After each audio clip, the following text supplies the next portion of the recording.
adventurers, to this Friday's installment of John's Dungeon Corner, right here at the Collective in beautiful Altamont Springs, Florida. Whoop, whoop. All right, yep, it's sunny. It's summer. It is hot. Hey, so today I have, hi, Sarah, all the way from St. Thomas. Look at that. Sarah in the house. Sarah from St. Thomas. Hey, so today with me, I got Danny. You guys all know him from the Collective, but what y'all don't know is he also plays Ken the Drow in Dungeons and Dragons. Ken the Drow is the best Drow. Ken the Drow's the best Drow. Well, he's afraid of the dark. He's afraid of the dark. That still hasn't happened yet for him, but it's coming. It's coming. It's a great backstory. So anyway, hey, I'm going to give a couple people some chances to come on because we have got some cool stuff going on. There are so many new things happening. The Journeys Through the Radiant Citadel came out this month as a prelude, I think. Pretty much to Spelljammer next month. The two go together really well. But I'm going to talk about that in a little bit. Okay? We got some cool comic books that we're going to talk about that are D&D related. Because this is all things Dungeons & Dragons. Whether it's dice, gotta have dice. It's comic books, new material, or your friendly neighborhood owlbear. And you'll know why he's out here in just a little bit. Oh, or you got the balloons. Oh, yes. And I got the balloons. The coins of the realm. They're a lot of fun to use. The coolest show up first to the show. We should give her. Oh, there we go. Oh, who's that there? Hello, my love. Adventuring friends. Yes, we're all going adventuring. You had a great event Wednesday. Yes. So I'm glad you brought that up. So Wednesday, we had a massive adventure, Dungeons and Dragons adventure. And it was a wonderful experience for everybody. We had 18 players, 4 game masters, and at least 100 miniatures. It was awesome. It was played across 2 tables. We must have took it up, let's see, that must have been like 7 by 7, 10, probably a good 100 square feet of table. Oh, it was awesome. Oh, yeah. Awesome.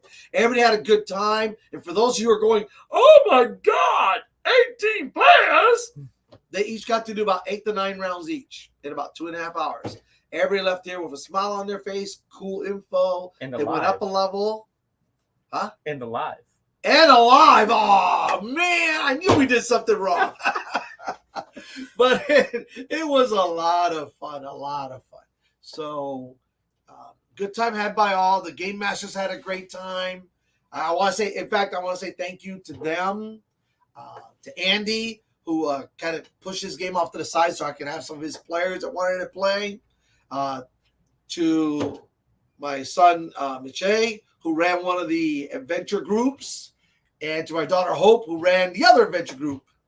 And, of course, to all the guys at the Collective, Danny and Brendan, who really kind of put all that stuff together and really gave us the room. Even though, I'm going to tell you what, I had 18 players plus 4 game masters. There were 2 other games going on, plus a third smaller game of 4. So there were at least 30. There were more than 30 people playing that day. It was pretty amazing. There were 7 game masters here. Shout out to James. He ran a real good introductory level for some kids and an adult, and it was really good. They had a good time. The mom watched, gave them 2 thumbs up. Cameron, thank you. I know you were going to start your game, and I know you kind of pushed it back a week because some of your players wanted to participate, and Cameron played too, and it was a lot of fun. I think game masters, players, everybody had a great time that day. The store was packed. It was crazy. Total bedlam. Chaos, I say chaos. But it was awesome. Oh, and she said, and Antonio. Yeah, but Antonio was a player. But he did come. And, he's always here. He kind of gave up his game last week so I could run this week. So, yes, and Antonio. Can't forget him. But he was terrorizing my game masters, not the players. So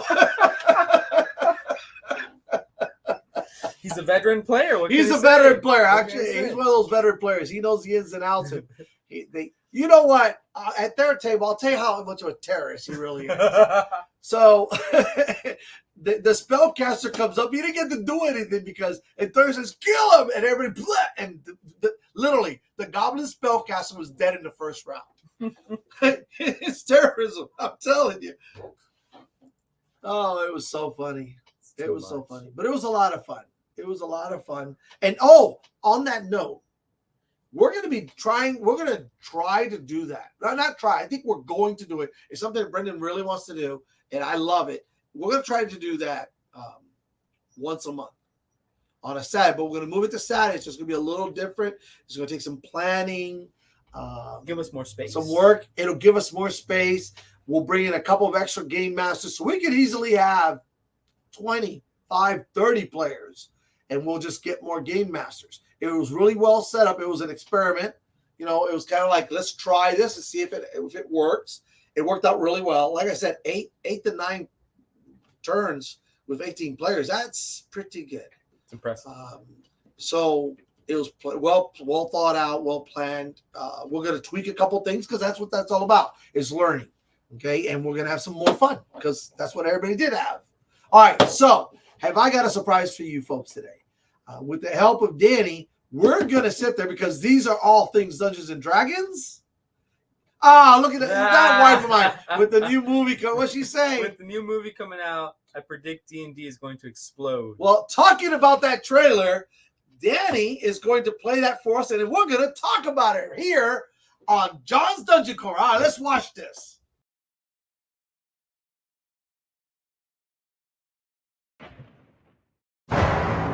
Here's the thing. We're a team of thieves.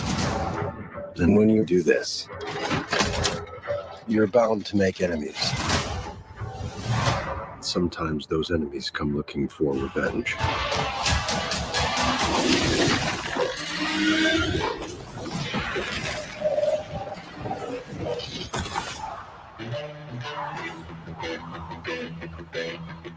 Truth be told, we helped the wrong person steal the wrong thing. We didn't mean to unleash the greatest evil the world has ever known. But we're gonna fix it. Well, how do we pull that off? Figure it out over a drink? Probably best. You need to give us a fighting chance. We're gonna need strength. You got this, right? I know you don't. We also need courage, magic, and you.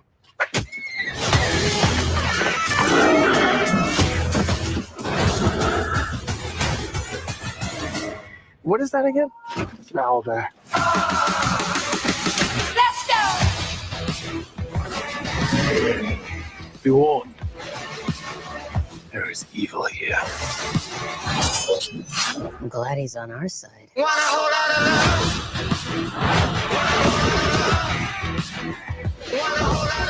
This one's dangerous. But whatever happens,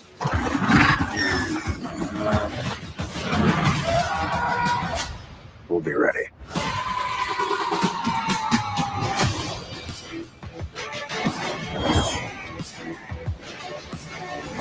What is it exactly that you bring to this? I'm a planner. I make plans.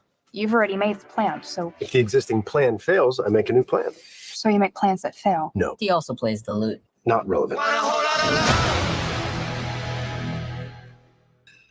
Everyone loves spreadsheets. Actually, they don't. But check this out.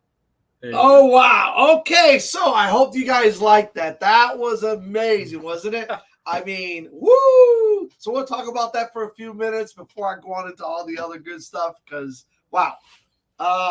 So you got to see a lot. There was a lot thrown out there. There was magic and dragons. Oh, and talk about the dragon. Watch this. Let me show you something interesting. So you see that big dragon flying around? So on the tabletop, let me show you the comparison here. So this is an adult black dragon. This is an adventure. Take a look at the size differential there. Yeah. So when you're fighting a Dungeons and Dragons, a dragon, that's what you're actually up against. Now they do get bigger and sometimes they're smaller, but usually they're about this size. Okay. So that's what those guys, that whole army out there is fighting. And of course it has a breath weapon and they did a really good job showing us. Oh yes. And Antonio is excited. That's the next creature I was going to talk about. The mimic, the treasure chest that turns into a creature with a big tongue that wants to eat you with lots of teeth. One of my favorites. I mean, Antonio simply loves them, and he's going to see the movie just for that. And in fact, he wants to sit there and make a mimic. so he can put his clothes in and nobody else touches it. Hey, they can be friendly. Yeah, okay. Anyway, all right. Mimics, awesome stuff. And the owlbear. Oh, that's awesome. Okay, so we got an owlbear. In fact, here's an owlbear that you can keep your dice in if you really like the owlbears. You can pet it, and it promises not to bite you as long as you feed it dice. See? Very cool, right? And they're right here at the Collective. All this stuff I'm showing you is right here at the Collective. So it's really neat to be able to see this movie and see things that I've seen, creatures that I've played with, against, and run come to life. The dragons, the owlbear, the mimic, Gelatinous cube. the gelatinous cube. Oh my gosh, it is such a good job with that. As a game master, someone who's been playing for a while, it's really exciting. Oh, the displacer beast, yes. I mean, we could go on and on about all the different creatures. I mean, you're right. I love the displacer beast. There's so much to take in just that little bit of clip. It's a small clip, and you're like, oh my gosh, you're inundated. And every time you see it, you see something different, which is really, really neat. So with that being said, like I said, as a game master throughout the years, there's been other movies, but this is going to be amazing. I'm really looking forward to it. And like my wife said, I think there's going to be, there is a resurgence of Dungeons & Dragons going on now. Hey, brother, look at that. He's in North. He's driving back. My brother was down here in Florida for a week, and he came by. He actually got to play in the big event, and he's on his way back. He's in North Carolina right now. So safe trip, my brother. I'm glad you made it on the show to at least watch it and hear it. We just played the trailer to the Dungeons & Dragons movie. You can go back and see it later on. It's awesome. We're all going to see that movie. Oh, that's going to be a collective movie. Here's something else for all of you who are watching and are local. The Collective will get a theater for us to all go as a group and watch. And I think that it's an amazing time. Listen, you get to hang out with the staff. You get to just hang out with your friends, whoever. It's camaraderie. It's about what Dungeons & Dragons is all about. Camaraderie. You build that party, and the party's just like the medium that you use. It's the people around you and what you're doing with the people that you're doing it with that makes it fun, that makes it what it is. All right? I've talked about that before. We're not going to get into that.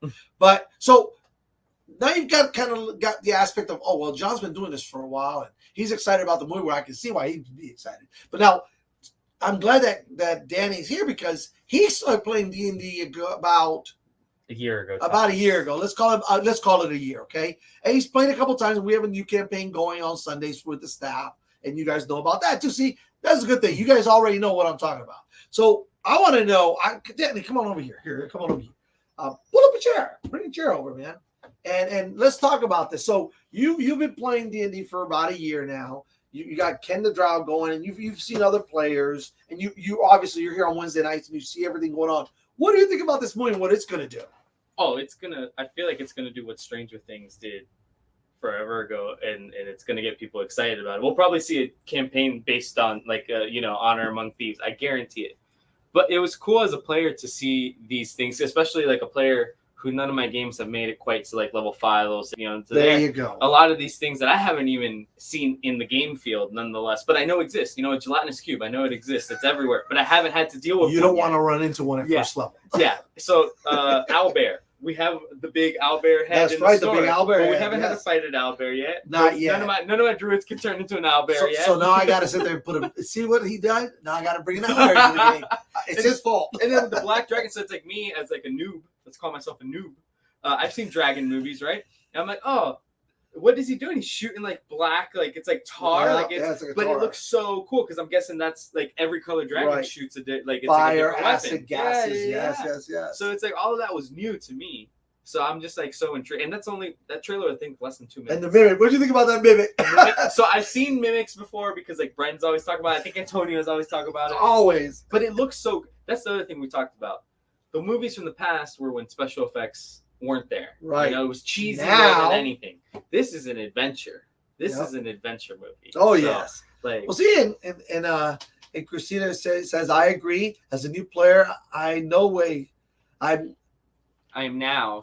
super excited to play because I saw the characters in it. And that's actually she plays a druid. She plays and the druid in that movie turns into the owlbear. Just so everybody knows that. That's actually what happens. A lot of people are like, where'd the owlbear come from? Well, if you really it goes by so quick when it happens. Yeah. You know, the Albert jumps on the horse, all of a sudden there she is. Yeah. If you blink, you missed it. But what is that? Turns into what is That's shape change. shape. That's their ability to shape change. Yeah, and then you And see there's magic actually a user. whole path that the druid can take for that. But we're not going to get into that. Got some particulars, but I'm going to leave it at that. It's very cruel. And yes, druids can eventually do that, I think. And you got your Albert bard. is one of the creatures. You got your bard. You got with your the loop. bard. Michelle Rodriguez. Michelle, she's got to be the fighter. She's probably the right? fighter. Yeah, probably the fighter. Yeah, and then you That's got the what I'm one guy with the sword who's got the courage. Right. The magic user, which Magic they user, showed. So I think it's going to be a lot of fun. You're going to see Wild Shape. That's what okay. it's called, Wild Shape. Yeah. I think it's going to be a lot of fun. And we're going to have a lot of people coming in looking to play D&D again. Chad's Hey, favorite time Chad, of how the are week. you? Chad, you just missed the trailer for Dungeons and Dragons. We were just talking about it. Michelle Rodriguez is a barbarian. Oh, okay, where do they I go? can see that. So she's gonna the barbarian. Rage. So She's going to rage. You get to see her rage, which she does in all her movies. But no, that's cool because like that's something I have seen in games because we have a barbarian in our game. So Yes. like, I know what the So you rage, have- I know what yeah. it does. So I'd love to see it. In There you go. in the big screen. Exactly. So that's what we're talking about. The movie kind of showed you a couple of the miniatures that kind of fit in. But okay, so hey, talking about things, and I'm gonna shift gears a little bit. I'm gonna make sure Bren's alive. Okay, make sure Bren's alive. That's important. Now, let's talk about the new things that are coming out this month that have actually come out. So everybody knows that Spelljammer got delayed a little bit till next month. But in its place, not in its place, but hold on, because it's kind of bright out here. We got the Journeys Through the Radiant Citadel. I gotta wear sunglasses because it's a Radiant Citadel. Real bright. It's bright. So where this takes place is really neat. There's 13 adventures in this book. So Game Masters, this is going to be really fun if you plan on running Spelljammer. Are you still alive? I got something new. I got you. Uh-oh, new stuff. Brendan's bringing in new stuff. So there's 13 adventures in here, okay? And they're 1st through 12th level. It's really cool because the Radiant Citadel is a city that's set in the ethereal plane. So if you ever wanted to do something in the ethereal plane, like just to kind of do something different, this book is definitely a must-have. I and Antonio have gotten the collector's edition, which is beautiful. This is the artwork for the special edition. The cover is gorgeous. It's got that real nice text, that nice feel that I like, the heavy velvet feel. And inside, I mean, the artwork in here is just amazing. Okay, there's all these different adventures. There's 12 of them in here. Or excuse me, there's 13 in here from 1st through 12th level, and you got to come and get it as long as they last, because these special editions, they come and boom, they fly out. So what do we got there, Brendan? Brendan's bringing something cool out. Let's show them what that is. This is an outhouse. An outhouse. An outhouse. See, that's the open door of the outhouse. But when you open the door to the outhouse, so imagine needing to use the outhouse, and you open the door, and it's actually a giant mimic. Oh my gosh! So that is. I gotta get one of those. Well, here's the thing: anybody on the show that says they want one can get one, and I will hold one for you. I cannot guarantee how many there are. It's whiz kids, you know. They've gone through 10,000 mimics. When I go out and find mimics, can you imagine? Oh my God! Oh, I gotta go. Oh, finally an outhouse. And you open the door, and there it is. So it is comical. And it's just like, how many are we gonna? So I've just got a few of them, and it's whiz I kids. definitely am gonna get one today. Do not know when you will see these again, but now they need to sell the outhouse. Though. Yes, I love it. You need to have an outhouse so that they never know what's gonna happen. I'll make It Antonio is pick like- one up That today. is the dirtiest trick that we've ever got. This is the dirtiest It trick. is I the agree with you dirtiest 110%. trick. It's like, See, there's always something new coming. always something new coming through the Oh door. my gosh! Thank you, Brendan, for bringing that out. Let us Oh. know before the end of the show, and then I cannot guarantee they're going to be here in 10 minutes. As a player in John's game, do not let. I already got one. I'm gonna get this one right here. Oh my gosh! What will it? Okay, so they have a mimic in an outhouse. Oh my gosh! You just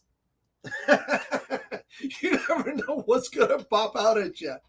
All right, so talking about that, so the Journeys to the Radiant Citadel, awesome adventures.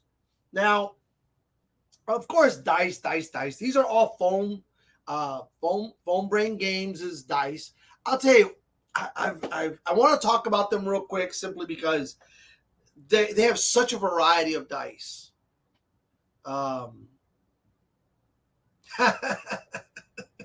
Yes. They're talking about the Odd House, so I'm gonna get back to the dice. But Sarah said you never know what you're gonna get when you open our door. The house might be a mimic and eat you. The best security system. Oh, look at this one that we have not had. Oh, wow. Well, you have to show that one off. This is beautiful. I'm going to have to get that one too. That is gorgeous. Look at that. It's a Wren and 7. A Wren and 7. And that's a creature. It's actually magic. from Magic. It is from Magic. But it's a beautiful creature. Once, if you paint this up, I'll tell you what, I didn't even know that was coming out. Really nice. Yeah. For a nature, and I'm going to get one of those because I have a nature adventure planned. Mm-hmm. And these are the kind of things you get. But I'm going to tell you, just like Brendan said earlier, you only get so many of these. They only make them, and they're hard to keep in. They are dealing with hundreds and hundreds of SKUs. Yep. And yet it seems some of the most popular ones they make in the same numbers as the least popular ones. So the most popular ones go. Next thing you know, it's like, well, Yep. where are we? That's How true. do I get more of these? So that's very true. You know, we're a little bit more diligent at the collective than everybody else, and even still, we run into these issues. Yes, that's why. Please be aware. That's what I like about that. Is that the collective tries to get as many of anything that comes out that's popular. Now, here's the thing: it's like he said, they make as many of the popular ones as they do the unpopular ones. Okay, and when they're gone, sometimes they're just gone. It's the strangest thing in the world. But you know, they're always coming out with new miniatures. I mean, they're always coming out with new designs. So get it while the getting's good. I've always told you guys that, and I believe in that. If it's there, get it. It may not be there tomorrow. I mean, it's just that simple, and that's in all things. But anyway, especially with these miniatures.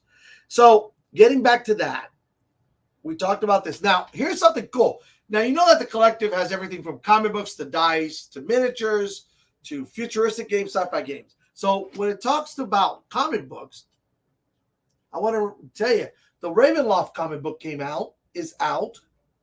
It's very nice. I have it. And there are different exceptions, but if you're into Ravenloft, it's really nice to have these comic books to kind of look at and read and kind of keep you. Sometimes your game may take a little bit. My game that I play at home is played maybe once every 5 to 6, 7 weeks. So, oh, look, I froze. My mind. Look at that. Okay.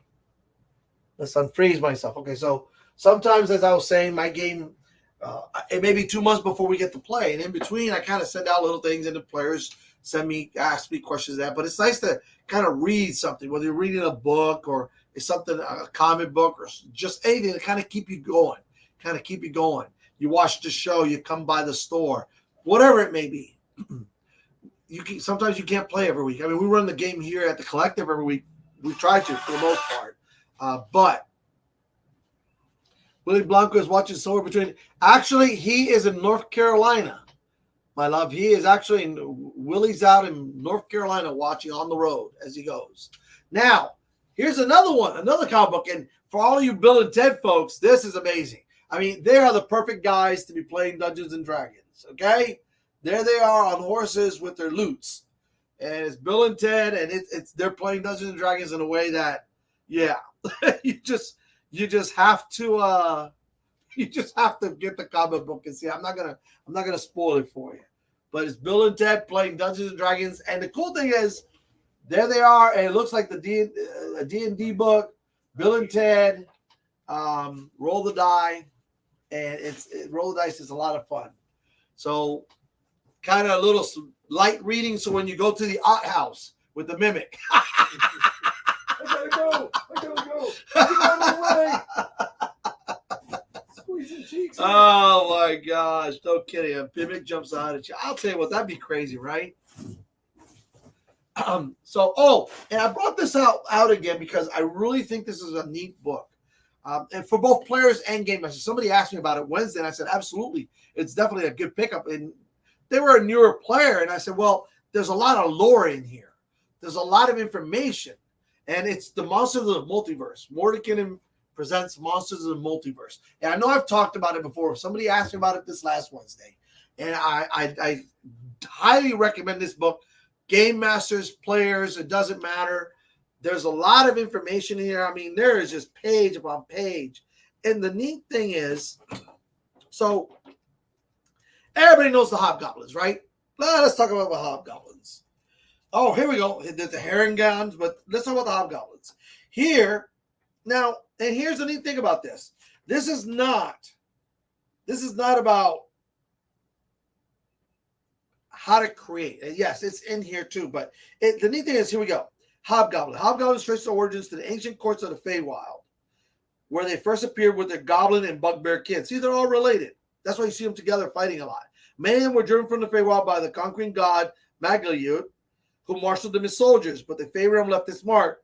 Wherever they are in the multiverse, they continue to channel an aspect of Feywild's rule of reciprocity. Reciprocity. Oh my gosh, that's a word, right? Which creates a mystical bond between the giver and the receiver of a gift. Anyway, so like I said, there's a lot of good information in here, and it goes on. It's all actually about another half a paragraph. But the neat thing about it is that you have this information, and in certain classes, I'll tell you what, I love bards that have an idea what's going on, and bards should. Or clerics that use their religion skill during the game, or the arcana skills and the history. And there's so many skills out there that are they practical in the game when we're fighting? No. But there's role playing. That's what it's an RPG. It's a role playing game. And books like this are nice to have. They're like an encyclopedia on monsters. If your character decides to be a monster hunter, or someone who chases a certain type of creature, and or a vampire slayer or whatever, it's nice to have these books because there are certain monsters that are associated. The undead, whites, ghosts, gas, skeletons, the different types of skeletons. Oh my gosh, and the list goes on and on and on and on. Anyway, so this has been fun. I hope you enjoyed the clip. We kind of talked about it, and I really would recommend that you go. If you're local, that you come with the collective and we go all together. I mean, it's going to be a huge group, I'm sure. If even just half the D&D players that come through here, it'll be a full theater almost. So when those tickets go on sale, and it's not, I know the movie doesn't come out till next year, and we're going to be talking about it as it goes, because I'm sure more trailers will come out, and I'll keep bringing it up because I really want this movie to succeed. That's how you help things grow. You help the movie succeed. They'll come out with another one. If it doesn't do well at the box office, as we all know, no matter how much we may enjoy it, if it wasn't well received and people didn't go out and see it, there won't be another one. Sometimes they do it anyway, but that's a rarity nowadays, more than anything. All right? So don't forget to come pick up your Odd House Mimic. We have dragons, the Albert dice holder. Of course, we have the dice, the new miniature from Magic, the Ren and 7, which is beautiful. Beautiful. I'm going to pick that up. The Journeys Through the Radiant Citadel are here in both its regular format and its special edition. Oh, wait. Let me move the Ren. I'll put her over here now. There we go. I'm going to put the Ren back here. Okay? And, of course, the multiverse. If comic books are your thing and you just want something to kind of go to the outhouse with and kind of sit and enjoy, we have the Ravenloft comic book and Bill and Ted Roll the Dice. And I guess that's it for today. I had a good time. That's what this is about. I have a good time. I hope you had a good time. Thank you for joining me. And as always, may the road rise up to meet your feet, and may all your adventures be successful. Thank you for spending some time with me, and I will see you next Friday on John's Dungeon Corner here at the Collective in Altamont Springs, Florida. All right. Everyone have a great weekend.